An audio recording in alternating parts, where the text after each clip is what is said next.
played really well in those games. How you feeling about the performance of the team and yourself in a couple of games? So you're hoping to get some wins later at home against these guys. Yeah, it was a little disappointing of the road trip that we just had this past weekend. We kind of found where we had to get better at, watching film this morning and stuff.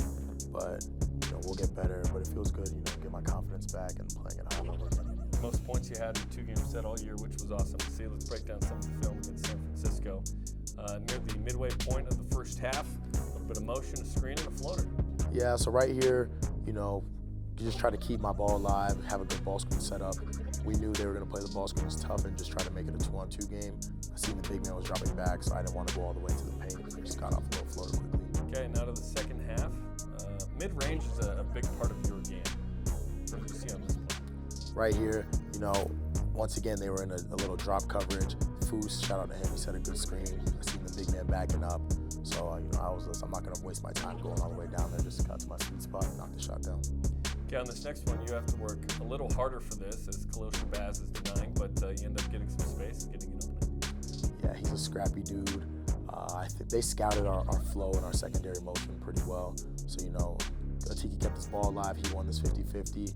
They left me open. I had to knock the shot down. When did mid-range become one of your favorite shots? And is it your favorite shot?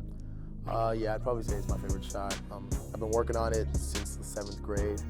I remember just putting in a whole lot of reps to it. I don't know where it came from, but I kind of just fell in love with that shot. I was a little smaller, younger, so layups were tougher for me, going against the bigger guys. So I just realized it was more smart and energy conserving if I just shot the ball before I got to the trees down there. So I've been sticking with it since. Hey, our guy Tyler Haws loves a mid-range jumper. He scored a lot of points in it. That's how you get it. Okay, later in the game, offensive rebound here in the layup. Yeah, honestly, just trying to make effort plays, trying to get second chance points, and the ball bounced, right in my hands off that glass, and I just finished it. And then after the play, in the air, you jumped again and then threw it to the ref.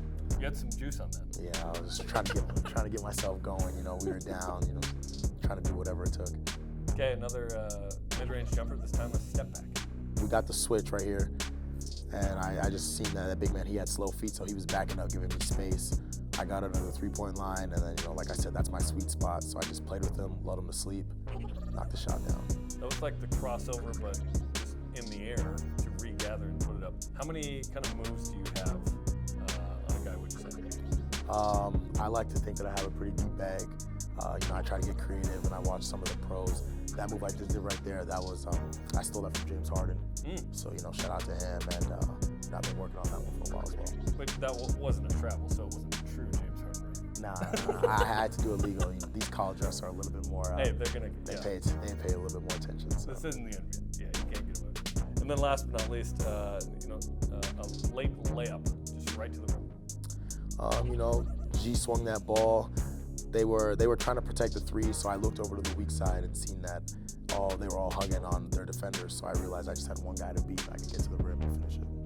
Okay, big game with St. Mary's coming up Saturday. What has the team told you, if anything, about playing St. Mary's? Because that's BYU's biggest rival in the league, it feels like. Like I said, I'm new to this rival. This is my first time going to see these guys.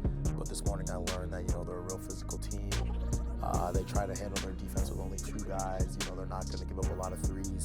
So it's going to be a tough, scrappy game. It's going to be ugly, but we like ugly basketball. We're going to get this job done. And there's an opportunity there. Certainly, guys struggling a little bit right now. But at home, we've seen that the crowd can really influence you in an amazing way, like the Gonzaga game. What message do you have, if any, for them that maybe you need on Saturday against the Gales? We're definitely going to need that Marriott rocking.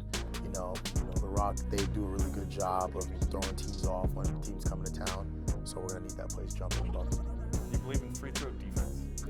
100% with the Rock. It's a thing, right? I watched some of the clips after, and I know for a fact I'd probably miss some of those free throws if it was me shooting them. So we need that place jumping on Saturday. I anticipate it will. Best of luck, congratulations, and good luck against St. Mary's. Appreciate you. Thank you.